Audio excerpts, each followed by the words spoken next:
Hi and welcome back to Cheeky Crypto. My name is Nick and today guys we're going to be talking about the Bitcoin weekly position, the weekly close, what numbers to watch out for, what the bulls are going to be targeting, what the bears are going to be targeting, so you can be more informed about what might happen next week.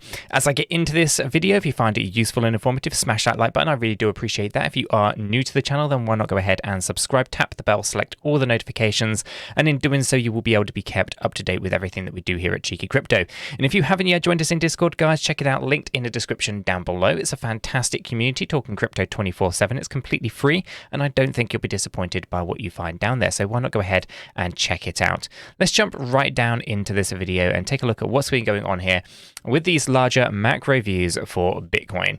Okay, we are going to be taking a look at this graph here, or the chart here. This is basically Elliott wave theory and a few additional things. This is on the daily time frame. We have smart money on the daily time frame and then a bigger macro piece as well. Okay, we'll probably take a look at smart money also on the weekly. Let's start just down here. Okay, as we start to address kind of, this move to the downside, we have come down into an area that we've been talking about for quite some time. This was 25,247 to $26,102. That's right in here. Now, that particular area is of interest to me, but there's actually a more refined version, just a little bit over here. It's a little bit lower. This actually comes in at 24,316 to 25,231. Slightly different take on it, but same concept nonetheless. Okay, so we can see this here. It's an interesting level, but we still think there's a little bit deeper in here. Now, from an Elliott wave theory point of view, the one structure that we want to kind of play out, specifically because the alternatives are not as great, is a W, X, Y, X, and Z. That's kind of what we're looking for. But obviously with this, we are looking for the zigzag patterns and stuff like that. So we're starting to see the formation of something like that. So it could be interesting to see this one play out. Now, this basically means we don't have to have a new lower low. Okay, it's not a requirement for that Z wave. Z wave does not have to come down into a new lower low. However, I do suspect we more than likely will. Obviously, I've gone through the on-chain data several times over the course of the last 6 months or so. And, at the moment, we're not really seeing the evidence that supports the idea that big money is coming into the space. Instead, all we see is the evidence of liquidity grabs and a lot of larger funds kind of basically coming out of Bitcoin over a longer period of time. We can't just look at 1 month, 2 months. You have to kind of zoom out to see that there's actually a picture here that's been emerging since early 2022, late 2021. And although we see a bit of a run recently, that doesn't actually mitigate against what's been occurring here. There's a lot of people who were selling their Bitcoin in the very early stages and are yet to come back in. And so if they're not coming back in, who's going to take their place, right? And we're still not seeing anyone with the same kind of levels. And I know there's that common argument about, well, the dollar values are different. And my point still stands. If you were to sell Bitcoin at $50,000, and Bitcoin goes down to let's say $17,000 or $15,000 and you still haven't bought back in, then that's going to be a problem. The amount of Bitcoin that you're going to buy is going to be significantly more in terms of volume of Bitcoin because you have more fiat than you had previously, right? You sold at 50 and you could buy at 15. You could buy more Bitcoin. If you had one Bitcoin, you sold it at 50. And you could buy multiple, 3 or so Bitcoin down at 15K. Okay, so 1 Bitcoin becomes 3 Bitcoin. So the volume in Bitcoin should actually be increasing as price goes down, not the other way around. The volume of Bitcoin shouldn't be decreasing as price goes down, unless, of course, people just are not interested in participating. Okay, and so when we have that data and we see what's going on and we see what's going on in the charts here, it kind of makes me think that maybe we are going to have to go down into a new lower low, considering there was a lot of selling pressure right down here at the bottom from larger investors, not retail investors, larger investors. So if larger investors were selling here, they're not likely to buy up here. They're going to be buying down here somewhere. They're not going to pay more. And these are unfortunately individuals that have the ability to wait. They don't have any kind of time horizon. They can just kind of let things play their course. Retail will get fed up and frustrated and will end up selling in. That's my humble opinion on it. Let me know what yours is in the comments down below. Ultimately, the Z wave would be a nice way of finishing this off because it's actually less damaging to retail investors, believe it or not, at least in my opinion. This would basically be 12,525 to 19,700. And the reason for this is that this would actually be a lot easier for retail investors to deal with, rather than the idea that all of this is a giant A, B, and we have a massive C wave still to come that takes us down here towards $5,000 to $7,000 BTC. Okay, so that's not one that we want to be playing out because retail will absolutely get wrecked in that scenario. However, it's still on the horizon here, it's still a possibility, and we can't discount it. But for now, the one that I want to see is just 12.5, be done with it, move on. Now, if that isn't the case, and we do actually end up coming down significantly, I mean, you see the structures that are saying we have to go down to $5,000, then there's going to be opportunities to reassess your positioning. Sometimes taking the L is the right decision, and then get back in later. Again, not something that we want to see. I want to be in a bull market. The data doesn't support that we're in a bull market yet, but when it does, I'll be all over it like a rash, believe me. Now, smart money concepts. Smart money concepts on our daily time frame is very much aligned to the idea that we have to have a natural healthy correction, and it doesn't have to be new lower lows. Okay, we do have a bullish change of character. So this basically means that we are basically forming a bullish structure according to smart money concepts. However, at the same time as this being a possibility, we have to also acknowledge that there are some fair value gaps that are required, or say required, but are more than likely going to have to get filled out. And what I mean by this is fair value gaps are created through an imbalance in order books. So if a large buy order comes in, let's say here at 19,131, but their orders were only being able to execute up here at 19,884, well, that's not what the large order wanted. That's not what the large fund wanted. They wanted to get it in down here a little bit lower. So they stop buying because they can't buy it at the price they wanted to. And so price likes to come down and naturally fill this gap out because there's no more buying pressure. The buying pressure was already there. Okay, and price cools back down and comes into this area. And so what we've seen here is basically imbalances in the order books, and it's an unnatural way as well. So 19,325, yet the order was completed here at about 21,844. Then another order is placed at 22,189 and completed up here at 23,940. Then another order comes in at 25,153 but gets completed up here at 26,621. This is illogical because if this is a group of large investors, they're noticing these things. They know that there's imbalances in the order books. It's very obvious and you're paying attention to the order books that what is going on. So if we're seeing the market being pushed up this way and not being allowed to cool off, then we have to understand or have to ask ourselves the question of why. Why are these large orders still coming in, pushing the price to the upside, when actually that just creates an imbalance in those order books? Well, I tell you, it does do. It doesn't just create those imbalances in the order books. It creates FOMO. It creates the idea that fear of missing out on something. And that creates pockets of liquidity from retail investors. Another reason that smart money concepts here is created is it allows you to track the idea or the concept of what these large investors are doing so you can take advantage of it. These fair value gaps more than likely will get filled out because the large orders are no longer buying. The price was pushed up. They start selling. Okay, it'll be interesting to see how that plays out. Whether more fair value gaps have to come in here, more liquidity has to be created before we pull back, I don't know.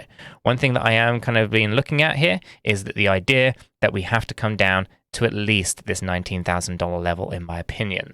Okay, now when we roll this up into a weekly time frame, it gets even worse because when we take a look at this, we can see that these fair value gaps are all the way down here at $17,000, and so we know that there's going to have to be a move to the downside to fill these out. Now, this is a Binance chart, okay, so Binance weekly tether pair. We can see that we have data all the way back to 2017, September of 2017. And there isn't really any of the fair value gaps here other than the two that are remaining. That means that all other fair value gaps that were here historically have been filled out. And here's an example of one from 2019. We left this one on the way up. We came down and we grabbed it on the way down, okay? There's also another one just over here. Very similar kind of setup if we were to think about what was going on during these time periods. Another gap just there that got filled out. Okay, so we see these time and time again. Now you can of course take this up to a Bitstamp USD pair, and you can see that there are some fair value gaps that were left behind over here in 2013 that have never been filled back out. Okay, so it's important that we understand that we tap down into this range. I can show you this. If I grab hold of the fair value gap right here, and I pull it across, we went into it, but we didn't fill it. Okay, and then other ones that are down here that we're just never going to really come back down to, Bitcoin at $35, for example, right? Bitcoin over here was $135. So these gaps, they have a tendency to get filled out. You can see them all over the place, time and time again, and then you see them getting filled at some point in Bitcoin's history. There are, of course, only a couple of exceptions where that hasn't happened, and this one here almost got filled out.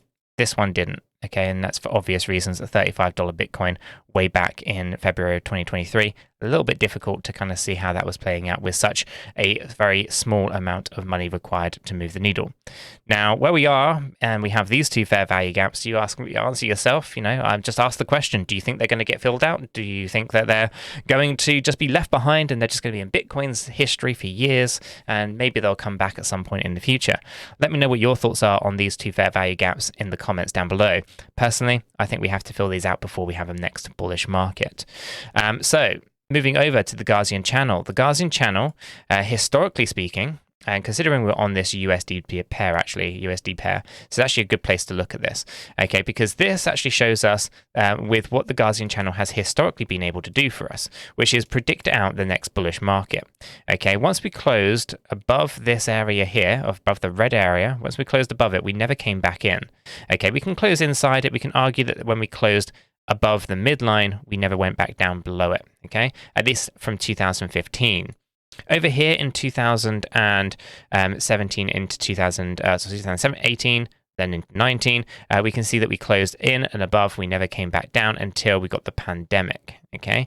And since then, we did actually close down weekly below during that pandemic of March 2020.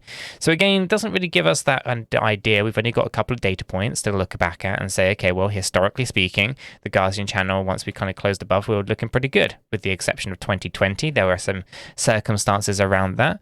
So maybe, something around that is basically telling that the Gaussian Channel is not as predictive as we want it to be. But for now, we've closed above that midline, but we have back tested on it. Okay, we not only are we inside that fair value gap, by the way, guys, looking to fill it out, we can see that we are finding support on the 50 EMA, which coincides with our midline on our Gaussian Channel, and our 200 EMA is just short of that as well. Ultimately, these numbers that we're looking for, specifically for the Gaussian Channel and weekly closing positions, all seem to coincide right here. If the bears want to take control, I say we, as I'm bearish at the moment, but if the bears want to take control of the market here for Bitcoin, they're going to want to try to push Bitcoin's price below that 200 EMA, which would be below the midline on our Gaussian Channel. So ultimately, we're talking about the price action of Bitcoin closing a weekly position below $25,228. If it does this, I think the bears have got control of the situation. Vice versa, if the bulls want to take control, they need to get that weekly close position above the high line, okay, the high line on the Gaussian Channel. This would basically be a high of $30,313. Okay, so they need to push it up there in order to get that weekly close above that midline. And in doing so, I think the bulls would have control of the situation. And more specifically, if they could close above $31,000 on the weekly level, then they would definitely have control of that position, at least for the short term of next week or so.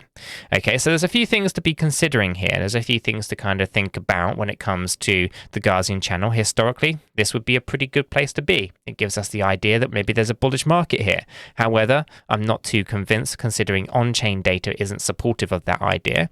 And we have a couple of fair value gaps that are saying we probably do need to actually move down, not up. And yeah, it'll be interesting to kind of see how that one plays out. Let's move over into our third chart. The third chart is essentially looking at our demand and supply zones, our support and resistance zones, and areas where we think price is going to react. Now, historically speaking, we had seen this area on the left-hand side here, as a demand area. This is where people were buying. This was back in May of 2021. A lot of people were in fear that the bear market had started at this point, and then there was a new high going up significantly higher. Okay, now with that is an area of demand. Since we lost this area over here in June 2022, we could see that there is now a requirement for that demand area to turn into a supply area. So we highlighted this weeks and weeks and weeks ago. And it's no coincidence that prices moved up into this supply area and starts to get rejected out. And the logical understanding of this is quite simple. Essentially, people who were buying here thinking it was an area of support were trapped in their Bitcoin positions. If they did not sell and they rode this all the way down and they've ridden it all the way back up, they can now get out at cost neutral or very minimal losses. This is what typically tends to happen from emotional retail investors who've seen many, many, many thousands in losses, push back up, they can see no losses, they can come out of their positions. So what you tend to find is that previous areas of buying turns into new areas of selling. Okay, that's why support turns to resistance, resistance turns to support, and demand and supply. Okay.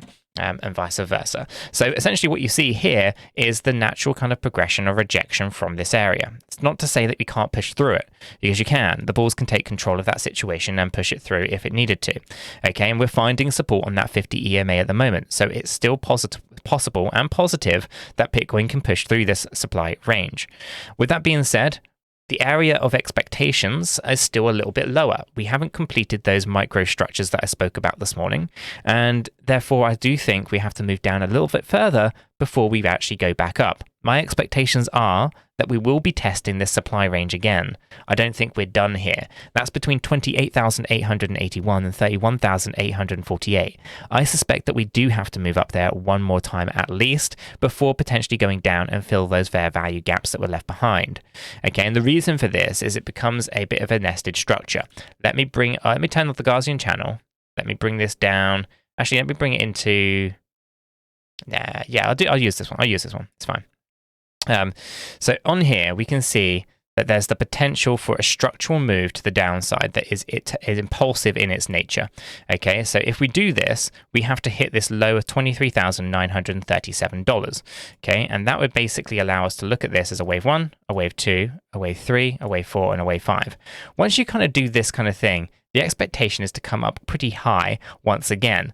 Probably have to come and tap back into that kind of 25, 26, maybe even push up to the $27,000, $28,000 ranges, maybe even push back into that area of supply for another time. And the reason and the rationale behind that is relatively simple. It's one of the fundamental basics of Elliott wave theory, is that if you start with 5 waves, you end in 5 waves, and you should be expecting a 3-wave correction in between those. Okay, so even under a basic zigzag pattern that gets us down into our Z wave structure, by the way, would allow us to look at this thing as a complete pattern and also allow us to test those high ranges one more time before we actually have that final descent.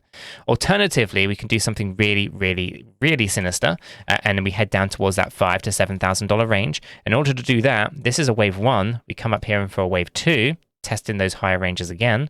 Then we move down into a big wave 3, 4, and 5. Okay, and we see it like this. Then this pattern becomes a zigzag, and it's a much bigger scale. Okay, and then we can really start to talk about how we, let me just move those down, how we can really kind of move down into these lower ranges here. Okay, so there's a couple of things that you have to kind of consider and how they kind of format out and all that kind of stuff. Now, we don't want that to be the case. We want it to be up here, of course. So we want the smaller zigzag as a scenario, but we know what to be looking for if anything that does change. Now, if you're not familiar with Elliott wave theory, essentially what you're doing is you're tracking people's behavior.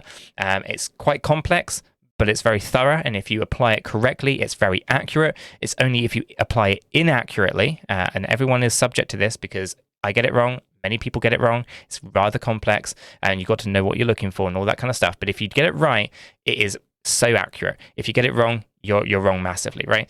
So I've actually put a course together. It's in Cheeky School, linked in the description below. You can check it out if you're interested in understanding more about Elliott wave theory. It is, in my opinion, one of the best tools for actually analyzing market structures, but it is very, very complicated and very difficult to apply. Okay, I cannot echo that enough. It's difficult to apply, but if you can master it, you'll be thanking yourself, I think, long term. So all in all, we can see that there is a requirement for a downside move here, but the bulls have the ability to push this up higher if they wanted to. And if they had the ability to do so, you might start seeing that form out that formation start to appear over the next few weeks or so. So I'm going to leave the video there. Let me know what your thoughts are in the comments below. Do you think that those fair value gaps have to be filled out? Do you think the Gaussian channel is going to fail like it did back in 2020? And do you think that this bear market rally is over? Let me know in the comments down below. If you found it useful and informative, smash the like button. If you're new, subscribe, and don't forget to join us down in Discord. Until the next one though, guys, have a fantastic day. We are not financial advisors. None of what we have communicated verbally or in writing here should be considered as financial advice. It is not. Do your own research before investing in any digital asset or affiliate offers, and understand that investing in any crypto is risky. If you do, you need to be prepared to lose your entire investment. This video is for information and entertainment purposes only. All our videos are strictly personal opinions. Please make sure you do your own research and never take our opinions for financial guidance. There are multiple strategies, and not all strategies fit all people. Our videos are not financial advice.